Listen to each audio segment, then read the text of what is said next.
창세기 1장 1절에 보면 태초에 하나님이 천지를 창조하시니라 했습니다. 비슷한 말씀이 요한복음 1장 1절에도 보면 태초에 라고 되어 있습니다. 처음에는, 시작은, 그런 뜻입니다. 처음 시작은 우리가 무엇을 어떻게 해야 될 것인가를 가르쳐주는 삶의 지침서가 담겨져 있는 성경 가운데 하나가 바로 창세기라 하여도 되겠습니다. 우리가 사는 오늘의 삶의 자리가 대단히 혼돈으로 가득 차고 공허하며 흑암이 충만한 세상입니다. 나름대로는 열심히 힘쓰고 애쓰고 노력하지만 좋은 마음을 먹고 잘해주려고 애를 썼지만 자신도 모르게 부지 중에 그만 서로 아픔을 주고받는, 서로에게 상처를 내고 가시로 찌르는 그런 혼돈이 충만하고 공허가 충만하고 좌절과 절망에 눈앞이 캄캄한 어두운 세상입니다. 이럴 때 우리가 무엇을 어떻게 해야 되는가를 창세기를 통해서 배울 수 있는 것입니다. 여러분, 우리들에게 있어서 이런 혼돈의 문제, 공허의 문제, 흑암의 문제가 왜 생겼다고 생각되십니까? 우리 인생살이가 이렇게 무질서하고 함부로 행하며 막 사는 세상, 뭔가 열심히 산 것 같은데 빈털터리 인생, 텅 빈 인생, 후회스러운 나날을 살고 있진 않습니까? 해도 되는 일이 없어 지치고 낙담하여 눈앞이 캄캄하고 좌절함으로 앞이 보이지 않아 어찌할 줄 몰라 전전긍긍하고 있진 않습니까? 우리에게 왜 이런 안타까운 삶의 현장이 주어졌을까요? 성경에 보면 그 원인을 우리에게 가르쳐 줍니다. 첫째는 인간의 더러운 탐욕입니다. 아담 하와가 하나님께서 만들어주신 좋은 세상에서 복락으로 울타리를 쳐 그 축복을 받아 누리도록 에덴의 삶을 살게 하셨건만 아담 하와는 하나님의 말씀을 뒤로 한 채 만나지 말아야 될 사탄 마귀를 만나 그와 대화하며 그만 타락하고 말았습니다. 하나님께서 금하신 금단의 나무를 보고 먹음직하고 보암직하고 탐스러워 하나님의 말씀을 어기고 탐욕을 절제하지 못한 채 그 열매를 따먹고 타락하고 만 것입니다. 요한일서 2장 16절에 보면 우리 인생이 육신의 정욕과 안목의 정욕과 이생의 자랑, 이것들은 다 하늘 아버지로부터 온 것이 아니고 세상으로 온 것인데 타락한 새 속에 물든 세상적인 것에 유혹당하고 미혹당하고 현혹당하여 우리의 인생을 그르치는 것입니다. 특별히 골로새 교인들에게 바울이 편지를 쓸 때 탐심이 우상 숭배라 했습니다. 하나님을 향한 마음의 문을 닫고 물질의 마음을 빼앗긴 채 물질 제일주의에 빠져서 다른 사람에게 아픔이 고통이 주어져도 아랑곳하지 않은 채 나만 많이 벌면 된다, 나만 많이 갖고 싶다 하면서 기업 철학이 없이, 기업 윤리도 없이 그렇게 탐욕적으로 사는 타락한 기업가들도 많이 있습니다. 어떤 사람이 책을 썼는데 그 책에 보면 일반적 기업이 있고 사회적 기업이 있는데 일반적인 기업과 사회적 기업의 차이가 뭔지를 한마디로 요약하여 말한 글이 있었습니다. 일반적인 기업가는 빵을 팔아 돈을 벌기 위하여 사람들을 고용하는 기업이랍니다. 사회적 기업은 고용인들을 품삯 주기 위하여 빵을 만들어 파는 거랍니다. 기업의 목적, 기업의 방향이 무엇인가를 우리한테 보여주는 좋은 이야기입니다. 여러분들은 탐욕의 사람이 되어서 우리가 사는 세상이 혼돈과 공허, 흑암으로 가득 찬 세상에 더 휘말려 들어서는 아니 되겠습니다. 우리의 삶의 자리가 이렇게 혼돈스럽고 무질서하며 함부로 살고 무리하고 막 사는 이유는 탐욕 때문입니다. 우리가 가슴을 치며 후회하는 것도 탐욕 때문이며 눈앞이 캄캄해지는 것도 탐욕자들 앞에서 우리가 낭패를 당했기 때문입니다. 두 번째, 우리가 혼돈과 공허, 흑암이 가득 찬 삶의 자리가 만들어진 것은 바로 시기 질투심 때문입니다. 사랑해야 될 형이 동생의 성공을 축하해 주지 못하는 옹졸한 심보, 그것이 바로 가인입니다. 가인은 동생의 성공을 축하하지 못한 채 몹시 분노합니다. 그리고 얼굴이 불그락, 그래서 얼굴색이 변하는 것입니다. 다른 사람의 성공을 축하해 주지 못하는 이 옹졸함, 동생의 행복을 함께 기뻐할 줄 모르는 이 놀부심보, 이것이 시기 질투심입니다. 사무엘상 10장 9절에 보면 사울 임금이 블레셋의 골리앗을 죽이고 전쟁에 승리하고 돌아왔을 때 사울 임금이 사위인 그리고 전쟁에서 승리한 다윗을 볼 때에 고마운 눈으로 보지 아니하고 즐거운 마음으로 보지 아니하고, 우리말 성경에는 그냥 그날 이후로 사울은 다윗을 주목하였더라 이렇게 되어 있습니다. 그런데 히브리어 원문에도 그렇고 영문에도 보면 사울은 그날 이후로 다윗을 시기 질투심이 가득 찬 눈길로 째려보는 것입니다. 질투하는 눈으로 보는 것입니다. 그러자 더 놀라운 것은 그 10절에 보면 그런 그 속 좁게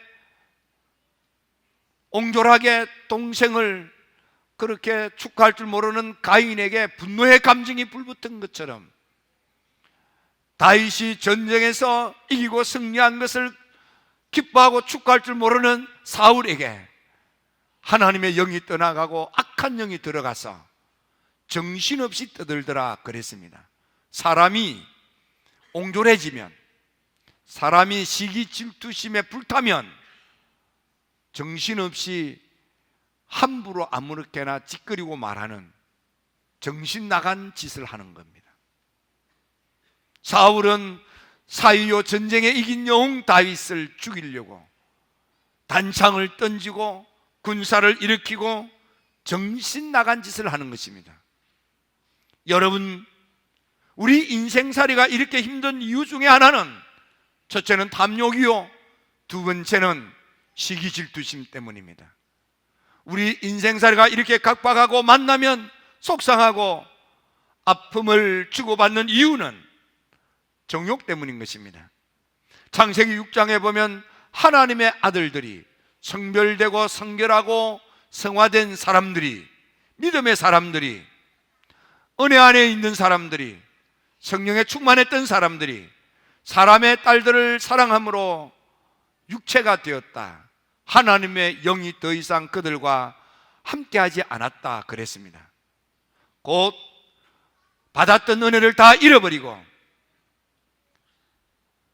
하나님의 은총을 망각한 채 육덩어리가 되어서 육성으로 충만해서 육의 일을 도모하면서 사는 육체가 되고 말았던 것입니다.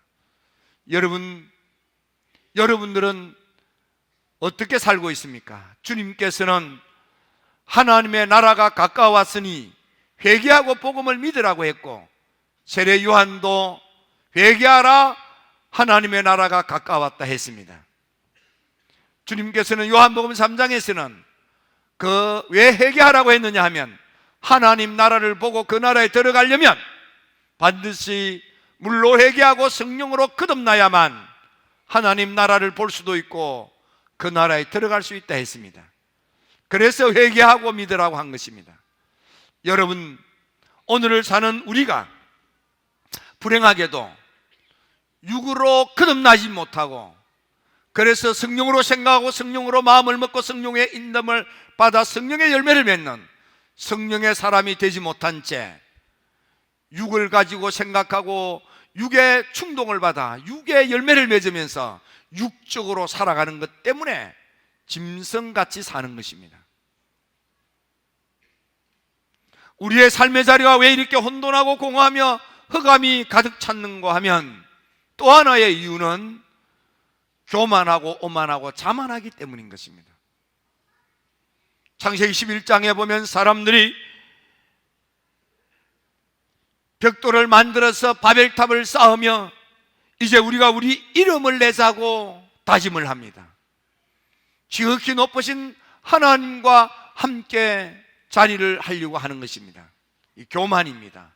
오만입니다. 방자함인 것입니다. 오늘 우리 주변에 얼마나 많은 사람들이 조금 있다고, 조금 가졌다고 없는 사람을 얼마나 무시하고 학대하고 구박하는지. 여러분, 우리 나라 사람들이 생각보다도 많이 이 민족 차별, 특히 외국에서 삶을 위하여 일하러 온 외국 노동자들을 얼마나 천히 여기는지, 얼마나 구박하는지. 여러분, 이런 인종차별적인 못된 심보는 교만에서부터 비롯되는 것입니다. 여러분들은 어떻습니까? 우리 인생이 사는 것은 이런 탐욕 때문에, 이런 시기질투심 때문에, 이런 육체적 정욕 때문에, 이런 교만 때문에 우리의 삶의 자리가 훈훈하지 못하고 마귀가 장난을 치며 지옥문이 활짝 열려 지옥불이 활활 타오르는 그런 혼돈과 공허, 흑암이 충만한 삶을 살게 되는 것입니다. 그런 이런 문제를 해결하고 다시 에덴의 축복을 누리며 하나님 나라 백성이 살아서 우리가 사는 삶의 자리를 변화시키기 위하여 우리는 무엇을 어떻게 해야 할까요? 창세기에서는 우리한테 가장 좋은 것들을 가르칩니다. 첫째는 믿음의 조상 아브라함을 통해서 하나님을 찾고 하나님을 주목하고 하나님께 나아가는 예배 생활에 전념해야 된다는 것을 가르쳐 줍니다. 우리가 더 이상 탐욕과 시기질투, 정욕과 교만에 빠지지 않으려면 지극히 높으신 거룩하신 하나님을 주목하고 하나님을 가까이 찾고 나아가 하나님을 경배하고 찬양하는 예배자가 되라는 것입니다. 하나님에 대한 절대 믿음, 하나님에 대한 절대 의존의 마음을 먹으라는 것입니다. 믿음의 조상 아브라함은 하란 땅에서 떠났습니다. 그는 떠나야 될 것을 떠났고 버려야 될 것을 버리고 드려야 될 것을 드리는 생활을 합니다. 그것이 바로 예배 생활입니다. 제단 생활입니다. 하나님을 찾는 생활입니다. 창세기 12장에 하나님이 지시하는 가나안 땅에 오자마자 베델과 아이에서 단을 쌌습니다. 또 애굽으로 내려갔다 돌아와서 단을 쌌습니다. 그는 헤브론에서도 조카 롯을 보낸 후에 단을 쌌습니다. 마지막에는 모리아 산에서 사랑하는 아들 이삭의 단을 쌓기도 합니다. 여러분, 금년도에는 하나님을 찾아 하나님께 나아가 단을 쌓음으로 회개의 삶을 사시고 하나님 나라의 축복을 받아 누리게 되기를 축원합니다. 아브라함은 단을 쌓고 하나님께 나아갔더니 아브라함 나이 많아 늙어갈 때에 하나님께서 그에게 범사의 복을 주셨더라. 개역 성경에는 매사를 형통하게 했더라 그랬습니다. 하는 일마다 잘 되고 하는 일마다 복되었다 그 말입니다. 금년도 여러분, 더 이상 혼돈과 공허, 흑암의 삶을 살지 않기를 원합니까? 예배 생활에 충실하십시오. 그러면 병사가 형통하게 됩니다. 매사가 잘 풀리게 되겠습니다. 두 번째는 이삭의 절대 순종, 절대 아멘인 것입니다. 이삭이 아버지의 말씀에 아멘합니다. 이삭이 하나님의 말씀에도 아멘합니다. 이삭은 아버지 아브라함의 말씀대로 가자면 가고 누우라면 눕고 아브라함이 하자는 대로 아멘 아멘하고 고분고분합니다. 또 먹고 살기 어려워서 애굽으로 내려가려고 할 때에 하나님께서 이 그랄 땅에 머물라고 할 때, 블레셋 사람 텀바구니에서 머물러 살라고 할 때에 이삭 또한 아멘합니다. 그리고 난생 처음으로 땅을 파고 씨앗을 뿌리고 농사를 하게 됩니다. 농업 전문가인 블레셋 그랄 사람들이 다 농사를 실패하고 그래서 기근 흉년 빈곤에 어려울 당할 때에 하나님께 아멘하고 부모님께 아멘했던 이삭은 그의 만도 100배나 잘 되고 장대하고 왕성하여 마침내 거부가 됩니다. 재벌이 됩니다. 부호가 됩니다. 하나님의 놀라운 축복을 받게 되었습니다. 여러분, 아멘의 성도가 되십시오. 절대 아멘 하는 믿음을 가지십시오. 그러면 여러분들도 창대해질 수 있습니다. 여러분들도 왕성해질 수 있습니다. 마침내 거부가 되기도 할 것입니다. 세 번째로, 우리가 더 이상 혼돈되고 공허하며 눈앞이 캄캄한 좌절과 절망의 삶에서 허우적거리지 않으려면, 거기서 빠져나와 희망과 소망이 넘치는 복된 삶을 살고자 한다면 기도의 생활에 성공해야 합니다. 야곱은 기도의 사람이었습니다. 베델 땅에서 잠을 자고 일어나고 난 뒤에도 그는 일어나자마자 하나님께 무릎을 꿇고 기도합니다. 하나님, 내가 살아서 돌아온다면 하나님을 하나님으로만 섬기겠습니다. 이 돌로 하나님의 성전 건축을 하겠습니다. 11조 생활을 철저하게 하겠습니다. 야곱은 기도의 사람이었습니다. 그는 악한 기업가를 만났습니다. 그래서 그 악한 기업가로부터 2번이나 사기를 당했습니다. 10번이나 조건을 바꾸면서 얼마나 괴롭히는지, 몇 푼 되지 않는 품삯까지도 다 뺏어가려고 악한 괴계를 꾸밉니다. 그럴 때마다 야곱은 인간의 분노의 감정으로 대응하지 않고 하나님께 무릎을 꿇고 기도했습니다. 하나님이 주시는 아이디어, 하나님이 주시는 지혜, 하나님이 주시는 방법으로 악한 자를 만났으나 때를 이루는 큰 부자가 된 것입니다. 축복을 받게 된 것입니다. 야곱 자신만 복을 받은 것이 아니고 야곱이 몸담아 있던 그 악덕업자도 크게 복을 받게 된 것입니다. 그래서 야곱이가 야복강을 건널 때 하나님께 기도를 합니다. 하나님, 내가 이 강을 건널 때에는 지팡이 하나밖에 없었는데 하나님이 도와주셔서 은혜 주셔서 이렇게 내가 2대를 이루었다고 감사 기도를 드리며 하나님의 남은 축복을 받기 위하여 환도뼈가 위골되도록 하나님께 매달리고 기도합니다.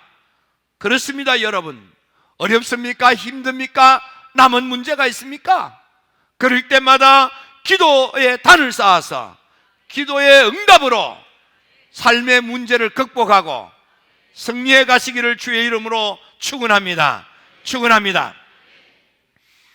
우리 인생이 이렇게 탐욕 때문에, 시기 질투심 때문에, 정욕 때문에, 교만 때문에 엉클어지고 속상하고 아픔을 주고받는 힘든 삶의 자리에 마지막 또 하나의 방법은 요셉을 통해서 배울 수 있습니다. 요셉은 비전의 사람입니다. 요셉은 꿈의 사람입니다. 요셉은 늘 하나님을 의식하며 자기 자신을 지켰습니다. 꿈을 위하여, 비전을 누리기 위하여 그는 자기 자신을 잘 관리했습니다. 요셉에게는 날이면 날마다 많은 유혹과 미혹과 시험들이 있었습니다. 그럼에도 불구하고 이 요셉이는 하나님이 나를 지금 보고 계신다는 코람데오의 믿음으로 나는 장차 큰 인물이 될 터인데, 나는 장차 큰 일을 맡을 사람인데, 나는 장차 크게 될 사람인데, 이 작은 유혹과 미혹과 현혹에 내가 넘어질 수 없다, 이런 마음을 먹었습니다. 하나님이 보고 계시는데 내가 하나님에게 속한 성별된 사람으로서 성결된 자신을 깨끗하게 하기 위하여 성화된 삶을 살려고 노력을 한 것입니다. 그러자 하나님께서는 성별되고 성결하고 성화되어서 자신을 깨끗하게 지켜가는 요셉이를 주목하여 요셉이를 도와주기 시작합니다. 무엇을 하든지 형통하게 됩니다. 잘 풀리게 됩니다. 놀랍게는 바로의 옥새를 받아들고 바로가 믿고 옥새를 맡길 만한 그런 큰 자가 되는 것입니다. 제국의 총리가 됩니다. 왕이 타고 다니는 최고급 그런 승용차를 타고 제국을 돌아다니며 총리로 일을 하게 됩니다. 그래서 이 요셉이가 집안을 살립니다. 나라도 살립니다. 열국도 살립니다. 국제사회도 살린다, 그 말입니다. 여러분, 요셉, 이 요셉이는 자기의 성별됨을, 자기의 성결함을, 자기의 성화 생활을 끝까지 지켰던 것입니다. 그래서 하나님께서 놀라운 축복을 주셔서 비전너리가 된 것입니다. 딜리버런스가 된 것입니다. 집안을 살리고요, 나라를 살리고요, 세상을 살린 것입니다. 금년도 우리 주한교회 모든 성도 여러분들이 더는 혼돈과 공허 흑암의 늪에 허우적거리지 마시고 나로 하여금 넘어지고 엎어지고 거꾸라지게 만드는 이런 탐욕적이고 질투하며 정욕적이고 오만하고 교만한 모든 심보들을 다 제거하시고 하나님께 나아가 예배생활 충실하시고 부모님께 아멘, 하나님께 아멘, 말씀생활 잘하였다가 기도생활 응답받을 때까지 기도생활 잘하였다가 하나님의 축복을 받아 집안을 살리고 나라를 살리고 세상을 살리는 그런 딜리버런스가 되기 위하여, 비전너리가 되기 위하여 여러분 자신의 성별함을, 여러분 자신의 성결함을, 여러분 자신의 성화됨을 지켜가는 이 한 해가 되시기를 주의 이름으로 축원합니다. 그때에 하나님 보시기에도 좋은 사람, 우리가 볼 때도 좋은 삶, 내가 생각할 때도 아주 좋은, 심이 좋은, 매우 좋은 인생이 될 수 있겠습니다.